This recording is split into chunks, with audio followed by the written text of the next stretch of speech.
Ni kitu pia navutiwa kwa Baba Levo. Baba Levo ametoka katika jamii ya wasanii.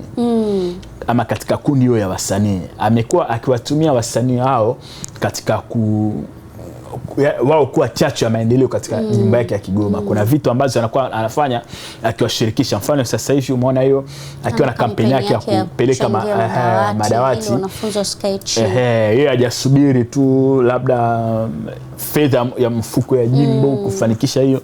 Ameamua kuwakamata marafiki zake ambao ni wasanii, anajua wana uwezo friend for benefit. Uliye naye anakusaidia nini? Wana uwezo wa kuchangia hizo madawati. Ndio tunaona pale fulani ametoa madawati 200, madawati 100 na nini. Hii inaweza ni kitu kizuri sana, na pia hata wale ambao wanaochangia kuna kitu na waongezea ustamani katika jamii. Huko naona kuonekana kwamba kumbe wasanii wetu sio tu ni watu ambao wao wanafanya kazi, wanategemea sisi ndo yani wapate kupitia sisi. Kwa kuweza kufanya kitu gani?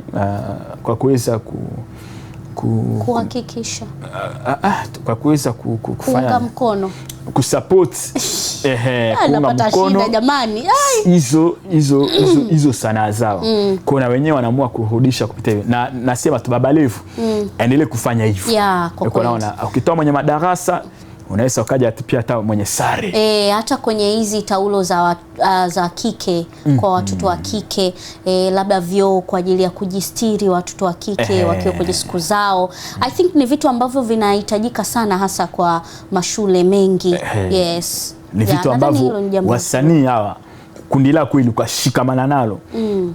Kuna kitu anaweza kufanya. Naona kabisa ubunge wa nani wa Baba Levo kupitia kundi la wasanii, kupitia wale mabosi alikuwa anafanya nao kazi, yeye akiwa kama chawa wao. Uko naona anambia sasa, sikia sasa hivi, sasa wewe fulani nilikutangazia hivi na hivi, sasa naomba na wewe sasa hivi.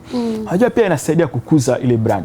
Sio tu kwa Kigoma, naona watu wanasikia kumbe kampuni ya kamera ya uzaji dagaa pia imehusika na ujenzi ya choo Kigoma.